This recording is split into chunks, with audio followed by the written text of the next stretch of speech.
Chapitre 11. Soyez mes imitateurs, comme je le suis moi-même de Christ.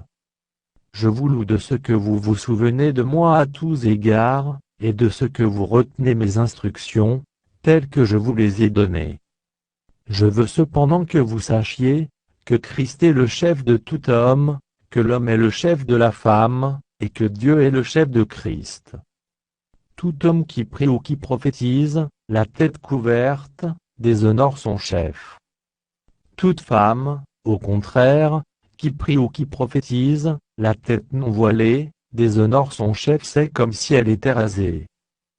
Car si une femme n'est pas voilée, qu'elle se coupe aussi les cheveux. Or, s'il est honteux pour une femme d'avoir les cheveux coupés ou d'être rasée, qu'elle se voile.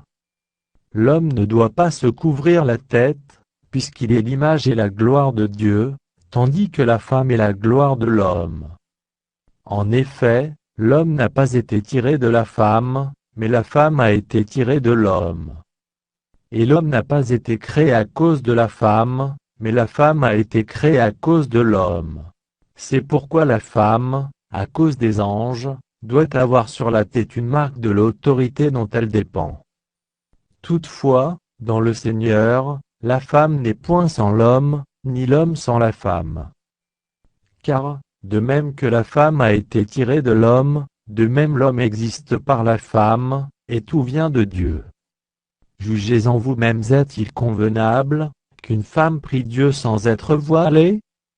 La nature elle-même ne vous enseigne-t-elle pas, que c'est une honte pour l'homme de porter de longs cheveux?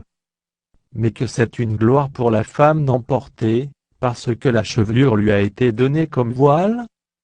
Si quelqu'un se plaît à contester, nous n'avons pas cette habitude, non plus que les églises de Dieu. En donnant cet avertissement, ce que je ne loue point, c'est que vous vous assemblez, non pour devenir meilleur, mais pour devenir pire. Et d'abord, j'apprends que, lorsque vous vous réunissez en assemblée, il y a parmi vous des divisions, et je le crois en partie. Car il faut qu'il y ait aussi des sectes parmi vous, afin que ceux qui sont approuvés, soient reconnus comme tels au milieu de vous. Lors donc que vous vous réunissez, ce n'est pas pour manger le repas du Seigneur. Car, quand on se met à table, chacun commence par prendre son propre repas, et l'un a faim, tandis que l'autre est ivre. N'avez-vous pas des maisons pour y manger et boire? Ou méprisez-vous l'Église de Dieu, et faites-vous honte à ceux qui n'ont rien? Que vous dirai-je? Vous louerai-je? En cela je ne vous loue point. Car j'ai reçu du Seigneur ce que je vous ai enseigné, c'est que le Seigneur Jésus, dans la nuit où il fut livré, prit du pain. Et, après avoir rendu grâce, le rompit, et dit: ceci est mon corps, qui est rompu pour vous, faites ceci en mémoire de moi. De même, après avoir soupé, il prit la coupe, et dit: cette coupe est la nouvelle alliance en mon sang, faites ceci en mémoire de moi, toutes les fois que vous en boirez. Car toutes les fois que vous mangez ce pain et que vous buvez cette coupe, vous annoncez la mort du Seigneur, jusqu'à ce qu'il vienne. C'est pourquoi celui qui mangera le pain, ou boira la coupe du Seigneur indignement, sera coupable envers le corps et le sang du Seigneur. Que chacun donc s'éprouve soi-même, et qu'ainsi il mange du pain et boive de la coupe. Car celui qui mange et boit sans discerner le corps du Seigneur, mange et boit un jugement contre lui-même. C'est pour cela qu'il y a parmi vous beaucoup d'infirmes et de malades, et qu'un grand nombre sont morts. Si nous nous jugions nous-mêmes, nous ne serions pas jugés.